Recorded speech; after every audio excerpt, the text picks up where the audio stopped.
Dari, good evening. We are here with the Tapo C110 home security Wi-Fi camera. Now this is a camera made by TP-Link, which is a Chinese company, and very popular throughout the world, especially in the United States of America. It's a reluctant purchase, but this is a review of the camera, starting with the unboxing, and the background is that I've been testing other cameras like the Blink Mini from Amazon, and that aforementioned camera was awful. So I'm going back to what I know, which is TP-Link. And what do we get in the box for our £20, believe it or not, in the UK from Amazon? There's not very much money. This is I'm going to say this is an entry-level home security Wi-Fi camera, something that I would not rely on as anything but a backup system. Anyway, we've got a paper guide, we've got the camera, and I've done my research, by the way, so I know a few things about this camera. So we've got some screws so we can attach the camera via its feet here to a surface, so it doesn't need to just stand, it can just stand. It's got this ball mechanism.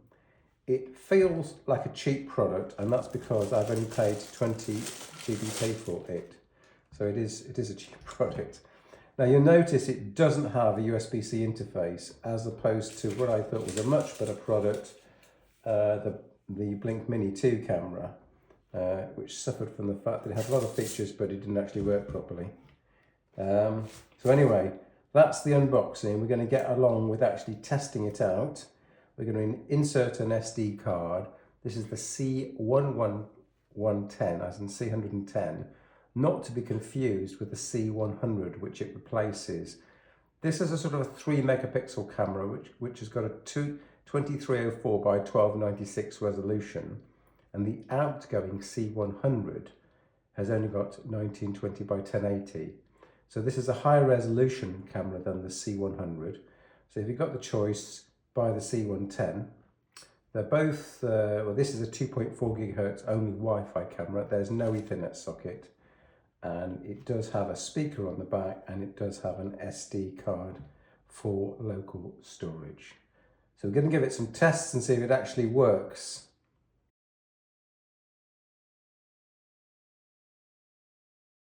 It's 2025. This is a practical review of the Tapo TP-Link C10 camera and how it's going to be the cornerstone of our backup smart home camera network in the UK. So if you're following along, we have a primary camera network which is based on Reolink, and the backup camera network which is based on Neos has died. Looking for a solution, and the Amazon Blink solution failed miserably. We're now onto the TP-Link solution, and without further ado, I can summarize by saying that this solution is so far brilliant. Each camera is costing less than £20. The smartphone app is very sophisticated. I'm going to walk you through some of those screens, and the camera is doing everything that I wanted it to do. So in more detail, TP-Link has a sub-brand called Tapo. It's kind of a inexpensive brand link, and they make cameras. The T10 is only £18 from Amazon.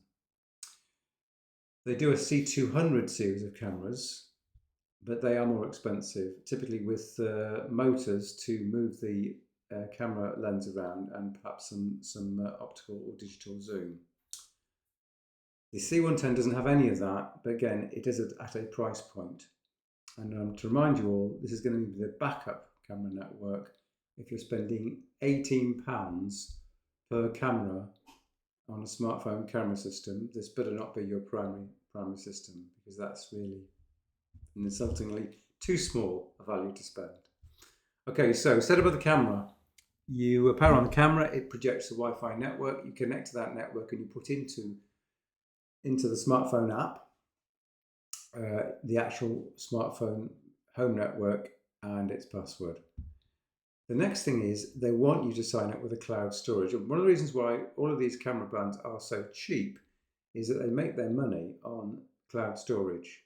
So they encourage you to sign up for this plan. In fact, there's even a 30-day free plan, which I didn't go into, because I didn't want to see how good the possibly better response of cloud networking would be, because that would just push up the price beyond what I'm willing to pay.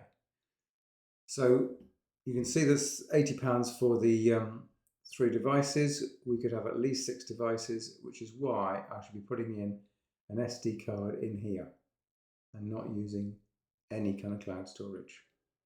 By the way, this camera design is extremely, for an £18, it is as cheap as you might imagine, and this ball is pushed in there, and it's not user removable. This does rotate through 90 degrees, and we've managed. This camera is exceptionally light, so literally with some double-sided sticky tape, we managed to stick this on the wall in our cave. That's how light this camera is, and it's not fallen off. We've had it working for about a week now.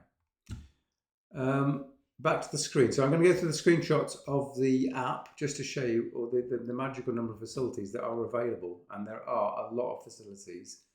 In fact, so many facilities that compared to the Relink solution that we normally use, I'd say this is in some respects there's some actual superior features, especially in terms of the smart home automation. Okay, so there's one app called Tapo. It's not just for cameras, but I will only be using it for cameras. You can connect a hub, and with the hub you can have things like door opening and motion detection, separate sensors, and they would all fit into this app. The app's got a kind of summary home and away mode. So if you are, for example, if I'm working in the cave and every time I walk into the cave or move around the cave, the camera's going to send a notification to my smartphone.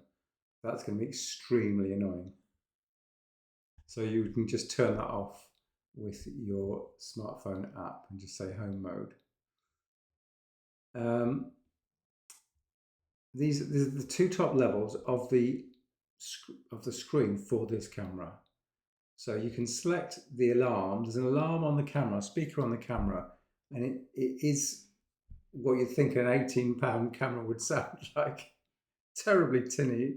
It sounds like the Swiss emergency siren system, but like a budget version. It's just awful. That's switched off, so in case of any movement, there is no noise coming from the camera. It's just going to start recording. And in the detection tab, you can select different types of recording. So go through. This is the top level screen. Things got status LED on the camera. You want to select privacy mode, which is temporary disabling things. There are smart actions, I'll show that in a second, and advanced options. So on the storage and recording, I've set it obviously to local recording of onto the micro SD card. I've got a tiny SD card in there, even though I think I shall make that slightly larger. You can set a schedule so that you can say set movement on, but only trigger, for example, during the daytime, don't want to trigger, so only trigger during all the days of the week, or say 5 days of the week, 6 p.m. to 6 a.m. as an example. You can make it a video only recording without sound. And most importantly to me, you can select the quality. So this is the quality of the recording. There's no separate, so Relink is better in the sense that you can specify the recording quality that goes to the SD card, and you can also specify separately how you look at the screen of the camera remotely. So you might want to have a high quality recording, which is what this is talking about. It says 2304 by 1296 pixels, which is pretty good, at 25 FPS, frames per second. The camera's placed upside down, so you can't go by 90 degrees, only by 180 degrees.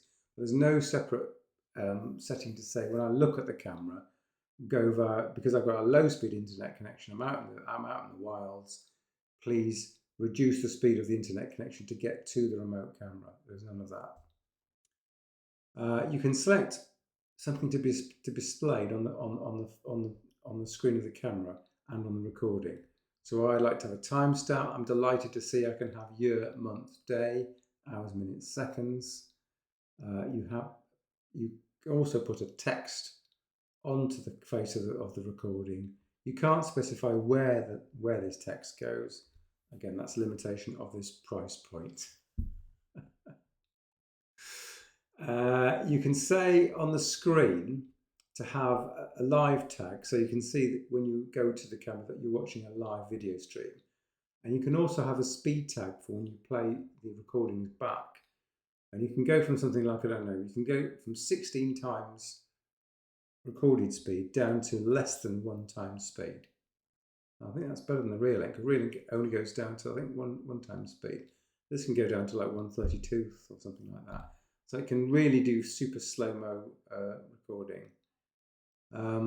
You can set up privacy zones, which means to say that if your camera, for example, is looking at your property but goes past your property to, let's say, your neighbour's property, you might want to make sure you don't record anything that's not that you shouldn't be doing. For example, anything to do with your neighbour. So you can set these privacy zones. I do note the fact they are square or rectangles only. So on Reelink, you paint with a brush. This is a lower cost solution. You paint with a square. So that is, again, slightly worse. By the way, all this is about 1,000,000 times better than Blink Mini. Blink Mini didn't offer any of this. So I'm comparing, again, this very low cost TP-Link solution with our premier solution, which is Reelink. So it's a bit of an unfair comparison, actually. But yet again, there are so many facilities here. It's a very fully functioned camera app and setup. So we can have different types of detection. We can have standard motion detection. I've switched off camera tampering, which is when someone's actually fiddling to grab the camera and take it away. And there's also some sort of baby crying. I haven't bothered with that. Okay, so here is an example of a live recording. I took a snapshot of a live recording. You see there's the text in the top left-hand corner. This is the our cave entrance. There's a door here. This is looking downwards. That's why the camera is inverted. That's why I've got the 180 degrees inversion, because the camera's upside down. You can actually talk through to the camera. So if my partner's in the cave and I want to send her a message, I have other ways of doing that, other ways of monitoring in the cave. If I want to use this camera, for this be the only thing else that's working, I can press that talk button, and then through the tiny, tinny speaker, my words will be heard. You can see that's the speed of the connection, by the way, the live connection speed. What you can't see here, I'm going to the playback screen now of a previous motion event. So here's a motion event.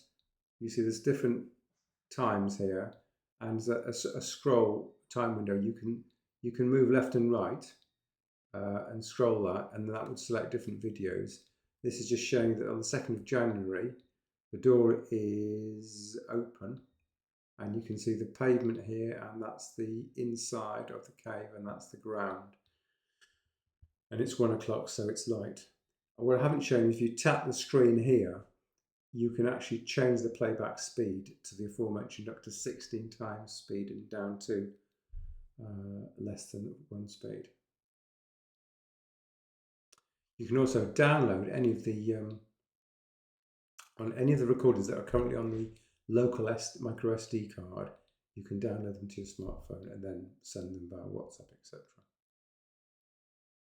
One of the most important additional features I never expected to find was this smart integration. So you can do like a if then else situation. You can add what's called a trigger, and then an if statement, which is optional, and then a do statement. So I can say, trivially, I can say, if I detect a certain type of motion, then I can send out a custom notification to me. And that was the text it's going to send.